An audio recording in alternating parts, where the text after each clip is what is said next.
Assalamualaikum warahmatullahi wabarakatuh. Alhamdulillahirrabbilalamin. Segala puji bagi Allah subhanahu wa ta'ala yang telah memberikan kita kesehatan, sehingga pada kesempatan ini saya bisa mempresentasikan makalah yang berjudul Argumen Debat dalam Bahasa Arab. Materi ini penting karena dalam pembelajaran Al-Khitobah, mahasiswa itu tidak hanya belajar berbicara dalam bahasa Arab, tetapi juga belajar untuk menyampaikan pendapat secara logis, santun, dan juga meyakinkan. Kemampuan tersebut sangat dibutuhkan baik dalam dunia akademik maupun kehidupan sehari-hari. Sebelumnya, izin memperkenalkan diri, nama saya Firstia Ayu Takia Khoirunisa dengan NIM 010523010312. Saya dari Program Studi Pendidikan Bahasa Arab STAI Dr. KHIZ Mutakin Purwakarta. Nah, selanjutnya saya akan masuk ke pembahasan mengenai pengertian argumen debat dalam bahasa Arab. Sebelum membahas lebih jauh, kita itu perlu memahami apa yang dimaksud dengan debat.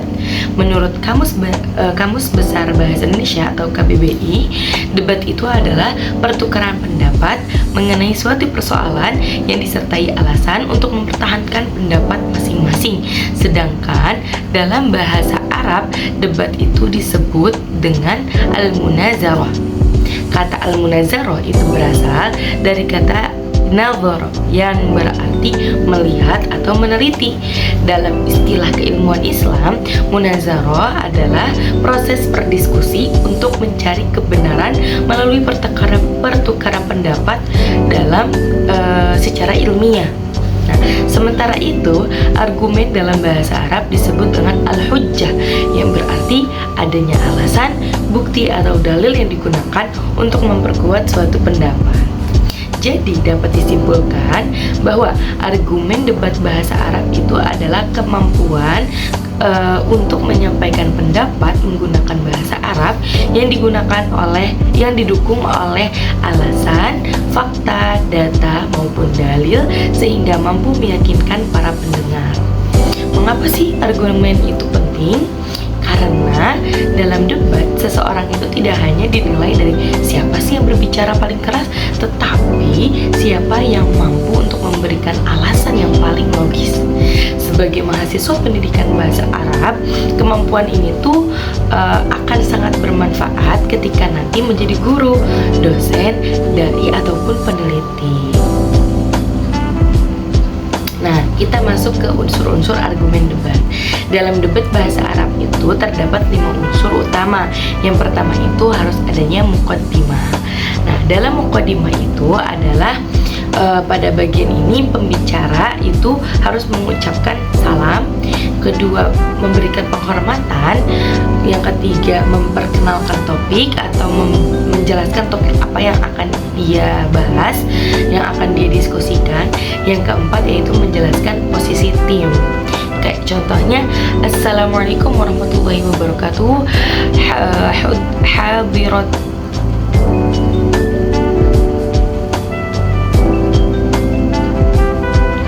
hadiratul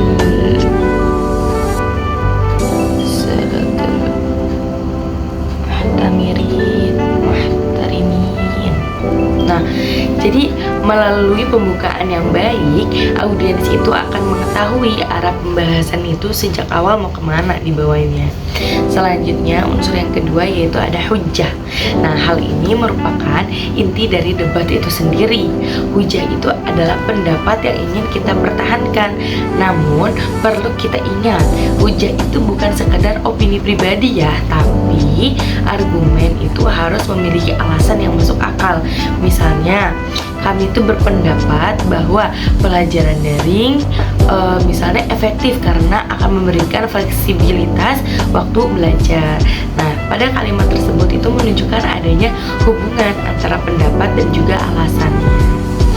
Yang ketiga itu ada istidlal, yaitu adanya pembuktian.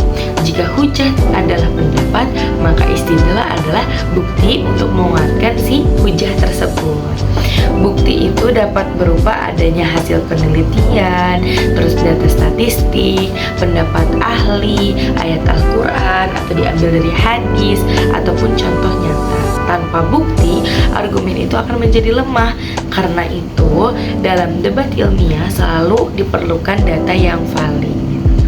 Yang keempat, yaitu ada rad ala al-khasm, yaitu bagian ini berarti membantah atau menanggapi lawan debat. Tetapi perlu diperhatikan bahwa yang dibantah ini adalah isi argumennya, bukan pribadi si lawannya ya. Debat bukan ajang saling menjatuhkan, melainkan bertukar antara gagasan. Contohnya, kami menghargai pendapat lawan, namun data yang digunakan masih berasal dari peneliti yang lama sehingga kurang relevan apa yang sudah dilontarkan, apa yang sudah diajukan oleh lawan, seperti itu. Cara seperti ini tuh tetap santun, tetapi kita jadi terlihat tetap kritis juga gitu untuk menanggapi pendapat dari lawan. Yang kelima, yaitu ada al-khitamah, yaitu bagian terakhir adalah penutup. Nah, pada penutupan kita itu merangkum isi pembahasan, menegaskan kembali isi pendapat kita. Terus yang ketiga, memberikan kesan terakhir kepada para audiens. Karena biasanya audiens itu akan paling ingat kalau misalnya apa yang disampaikan pada bagian akhirnya, kesimpulan gitu ya. Nah, selanjutnya ada teknik menyusun dan menyampaikan argumen. Argumen yang baik itu bukan hanya tentang persoalan benar ataupun salahnya, tetapi juga yang disampaikan itu harus dengan cara yang tepat. Ada dua hal nih yang harus kita perhatikan. Yang pertama itu ada teknik penyusunan argumen. Nah, secara umum itu terdiri dari 3 langkah. Yang pertama, kita itu harus menentukan dulu posisinya. Sejak awal kita itu harus tegas apakah mendukung atau menolak suatu permasalahan. Ya, kita tuh bakal ada di tempat yang pro atau yang kontranya. Jangan sampai argumen kita itu berubah-ubah karena akan membingungkan audiensnya nanti. Terus yang kedua yaitu memberikan alasan dan juga bukti. Ya, setelah menentukan posisi kita mau di mana, kita itu harus memberikan alasan. Dalam tradisi Islam itu dikenal 2 jenis dalil, yaitu dalil akli, yaitu alasan yang bersifat logis. Misalnya kayak pembelajaran digital itu mempercepat akses informasi gitu. Nah, sedangkan ada juga dalil nakli berdasarkan dari Al-Quran, hadis atau pendapat ulama. Nah, gabungan kedua jenis dalil tersebut itu akan membuat argumen lebih kuat gitu.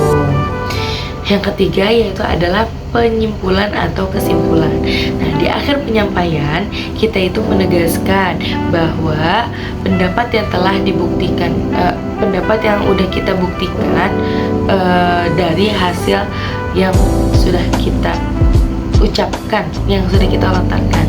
Selain itu, penggunaan kata penghubung misalnya seperti li'anna, karena, terus atau misalnya oleh karena itu, atau akan tetapi, walakin, dan di sisi lain waman jahatul ukhra. Nah, akan membuat alur pembicaraan itu lebih runtuh gitu. Nah, yang kedua, teknik penyampaian argumen, yaitu ada beberapa aspek penting. Yang pertama itu dari fasohah, pengucapan bahasa Arab itu harus jelas dan sesuai dengan makhraj. Yang kedua, intonasi, sesuaranya itu jangan datar aja, tapi naikkan nada ketika penyampaian poin penting, turunkan nada jika itu pada intonasi yang biasa saja, penyampaian biasa saja. Yang ketiga itu ada kecepatan berbicara. Jangan terlalu cepat agar audiens itu bisa memahami isi pembicaraan. Terus yang keempat itu ada bahasa tubuh. Tetap audiensnya, gunakan gerakan tangan secukupnya. Terus kita tuh harus berdiri dengan percaya diri. Yang kelima, adanya penguasaan waktu. Dalam debat, setiap pembicara itu memiliki batas waktu sehingga penyampaian itu harus lebih efektif.